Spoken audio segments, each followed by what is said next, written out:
Before winter became myth, ritual, or tradition, it was a physical event.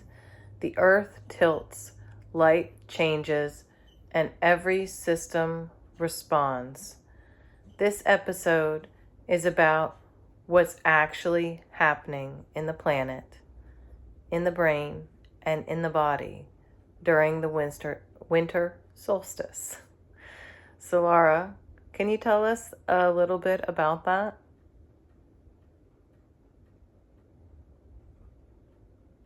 Absolutely. Let's peel back the layers and look at what's really going on. Before winter became a tapestry of myths and symbols, it was simply Earth doing what Earth does, tilting away from the sun, changing the angle of light, and in turn, flipping a whole set of biological switches.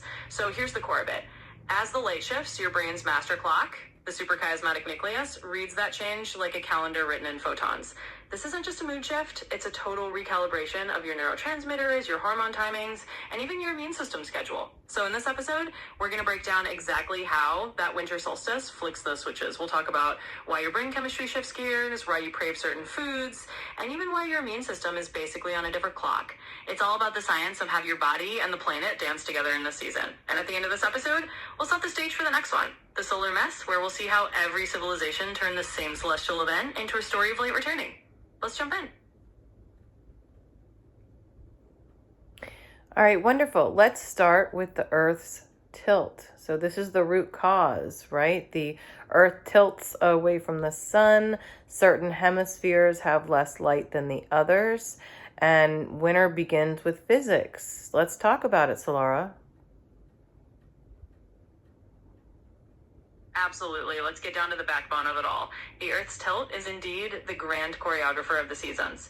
Basically, our planet is tilted on its axis at about 23.5 degrees. That tilt doesn't change, but as we orbit the sun, it means that at different times of the year, different hemispheres lean towards or away from the sun. And when your hemisphere leans away, voila, you get winter. So at the winter solstice, your part of the Earth is tilted as far away from the sun as it gets, and that means the shortest day and the longest night of the year. It all starts with that tilt, a piece of celestial physics that sets off a cascade of changes down here on Earth. And that's the root cause. From that simple tilt, you get everything else. Less light, colder temperatures, and a total shift in how our bodies and minds respond to the season. So let's unpack exactly how that plays out inside us. All right, fabulous. Let's talk about light cycles and the brain next. So when we're talking about light, obviously light enters our body through our eyes primarily, that we're going to talk about today. And so it creates our brain's circadian clock. So if there's less light, then we have to recalibrate our clocks. So mornings are more difficult, evenings are shorter, time just seems to get compressed. So Laura, how would you say it? Absolutely. Let's dive into that. So when it comes to light cycles in the brain, you can think of light as the master conductor of your body's internal orchestra. Basically, light enters through your eyes and signals the brain's internal clock, your circadian rhythm. When the amount of daylight changes, that clock has to recalibrate. It's kind of like someone dimming the lights earlier and your whole system goes, oh, we're on winter hours now. So mornings can feel heavier, evenings feel shorter, and time really does seem to compress because your brain is working with a different rhythm. So in other words, it's not just you feeling a little froggier, it's your brain adjusting to a whole new schedule that nature's lighting cues are setting. So if I were to put it simply, I'd say your brain's internal clock is like a finely tuned watch, and winter just changed the time zone. It's all about adapting to a new rhythm of light. Okay, so let's go into melatonin and hormones next. So when there's less light, you tend to get bigger melatonin dumps earlier, and it lasts longer because it's trying to match the amount of darkness so that you can rest.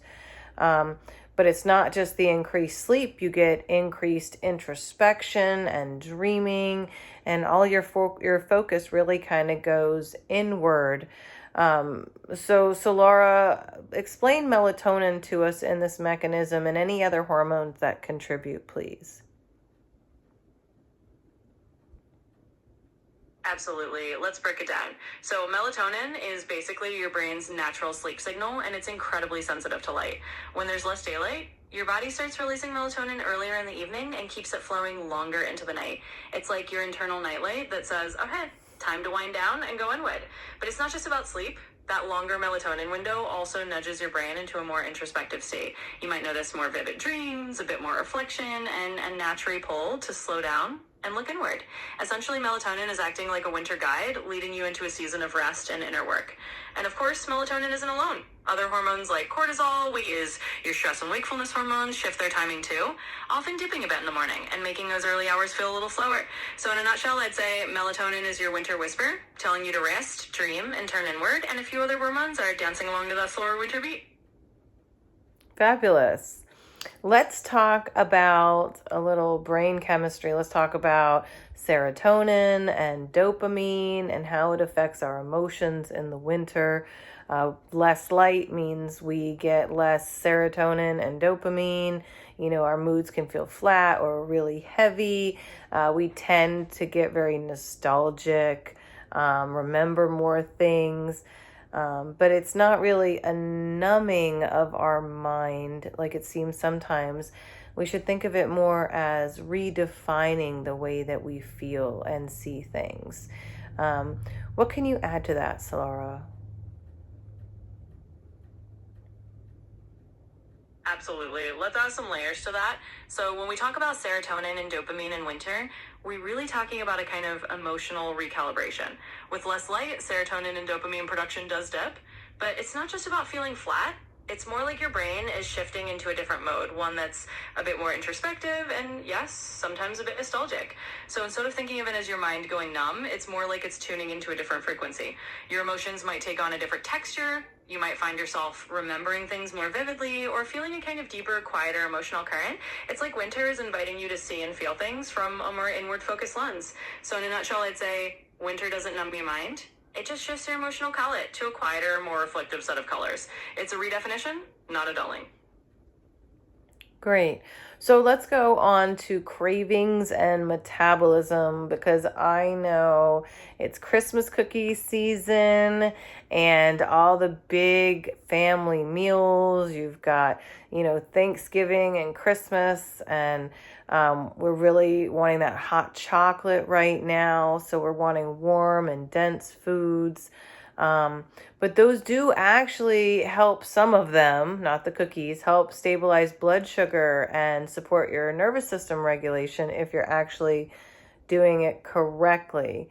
So, how did our ancestors handle hunger with the solstice, and how does that affect our cravings and our metabolism now? Absolutely. Let's sink our teeth into that. So when it comes to cravings and metabolism in the winter, it's not just about holiday indulgence. It's actually a pretty ancient biological script. Our ancestors didn't have Christmas cookies, but they definitely understood the value of warm, dense, energy-rich foods during the darkest time of the year. It was all about survival. Those richer foods helped them maintain body heat, stabilize energy levels, and keep their nervous system steady through the colder months. Fast forward to now, and our bodies are still wired pretty much the same way. When the solstice rolls around and the nights get long, we naturally crave those warm, hearty foods. It's our biology nudging us to reach for things that will keep us balanced.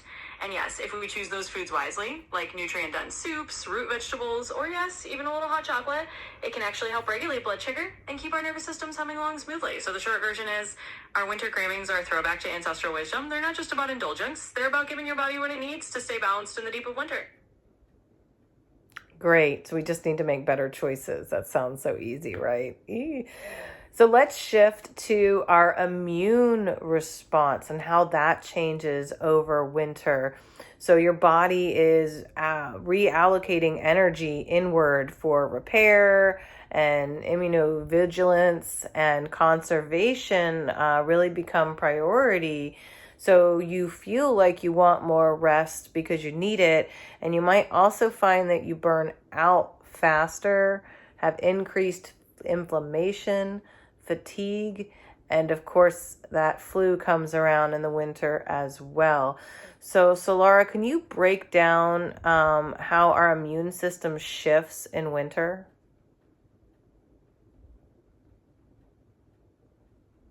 Absolutely. Let's break it down. So when winter rolls in, your immune system does a bit of a seasonal pivot.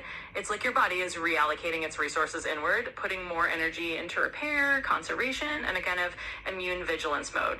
Basically, your body knows it's the season when viruses love to make the rounds, and it's prepping for that. What that means is that you might feel like you need more rest because your body is actually directing more energy inward for maintenance. You might notice that you burn out faster or feel a bit more inflammation because your immune system is on high alert. And yep, that's also when colds and flus are more common. Your immune system is working hard, but it's also juggling a lot more internal housekeeping. So in a nutshell, winter shifts your immune system into a mode that's all about conserving energy and staying on guard, which is why you feel those changes in how quickly you tire out or how much rest you need. It's all part of the body's winter strategy. So we're talking about ancestral biology too. So was the flu something our ancestors knew was coming biologically in the colder months? I mean, the flu's been around a long time, right? So is it really that old?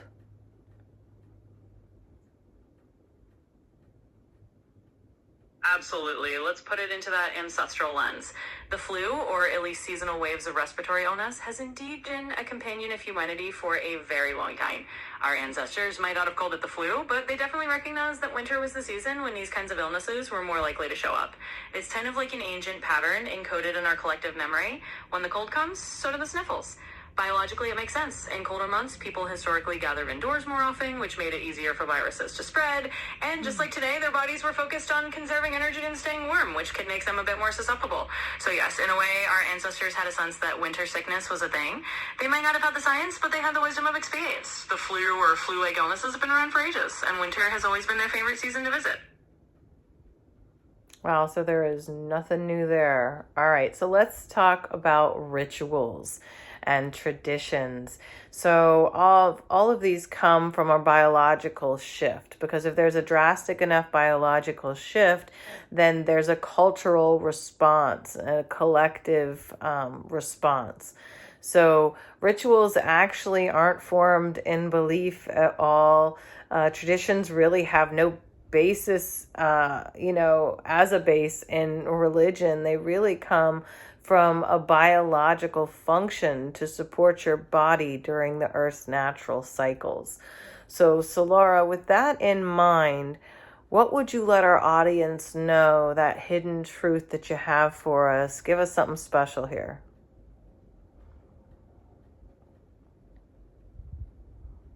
Absolutely. Here's the hidden truth. These rituals and traditions that we think of as cultural or religious, at their root, they're actually humanity's ancient way of syncing up with our biology. They're like our species' built-in user manual for winter. When the Earth's cycles shift, our ancestors created these communal responses, lighting fires, sharing feasts, sprinkling evergreens inside, not because of abstract beliefs, but because those acts helped their bodies and minds adapt. They're biological life acts that became cultural over time. So the special truth is this: every winter ritual you know is really a form of biological wisdom disguised as tradition. When you light a candle, gather for a feast, or bring granary into your home, you're not just honoring a cultural story, you're giving your body and mind exactly what they need to move through the season. It's ancient, it's practical, and it's a reminder that our traditions are really just biology in disguise. Wonderful. It's all so simple if you just think it through. So in closing, I'd like to say we're shifting because the whole planet shifts. Once you understand how light affects your biology, winter stops feeling so personal and it starts feeling purpose-filled. There is a reason that our bodies do this, and there's a lot of static on top, but I'd like to invite you, if this resonated with you, to like, subscribe, and share our channel or this video. And below, I'd like you to let me know in the comments, how are you feeling this winter? After seeing this video and seeing that it's really, it's nothing personal. If you're feeling down, it's okay. You just need to rest. You need to go inside and figure it out. How are you feeling? And then Solara, would you like to go ahead and close us out with another teaser for episode 3, The Solar Myth? We'll see you next time. With love.